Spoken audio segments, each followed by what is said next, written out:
ఈ రోజే మాఘ పూర్ణిమ. ఈ 4 రాశులకు 1000 రెట్ల రాజయోగం. మరి ఆ వివరాలు ఏమిటో పూర్తిగా తెలుసుకునే ముందు మీరు ఏమైనా సమస్యలతో బాధపడుతుంటే వాటి పరిష్కారం కోసం మీరు మా గురువుగారి నెంబర్కి కాల్ చేసి మీ సమస్యలకు తగిన పరిష్కారం పొందండి. ఖచ్చితంగా మీ సమస్య పరిష్కారం అవుతుంది. ఇక వివరాల్లోకి వెళ్తే ఫిబ్రవరి 12న మాఘ పౌర్ణమి. ఈ రోజున మహాకుంభమేళ 5వ స్నానం జరుగుతుంది. మాఘమాసంలో వచ్చే పౌర్ణమి ఫిబ్రవరి 11వ తేదీ సాయంత్రం ప్రారంభమవుతుంది. ఇది ఫిబ్రవరి 12 సాయంత్రం 6:41 వరకు ఉంటుంది. ఈ రోజున గ్రహాల ఉత్తమ కలయిక కూడా ఏర్పడుతుంది. దీనివల్ల మాఘ పూర్ణిమ నాడు శనిదేవుడు మీ పనులన్నీ పూర్తి చేస్తాడు. కాబట్టి శనీశ్వరుణ్ణి ఆరాధించండి. మేషరాశి వారికి అదృష్టం కలిసి వస్తుంది.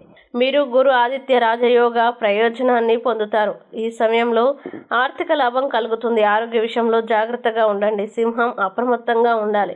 అలాగే ధనుసు రాశి వారికి కెరీర్ పురోగభివృద్ధి అవకాశాలు ఉన్నాయి. ధనుసు రాశి వారు లాభాలు పొందే సూచనలు ఉన్నాయి. ఇంకా కన్యా రాశి వారికి లాభాలు వచ్చే సూచనలు ఉన్నాయి. అదృష్టం బలంగా ఉంది కాబట్టి మీ పనులన్నీ పూర్తవుతాయి. ఈ వీడియోని లైక్ చేయండి, షేర్ చేయండి. ఇలాంటి మరిన్ని వీడియోల కోసం మా ఛానల్ని ఇప్పుడే సబ్స్క్రైబ్ చేయండి.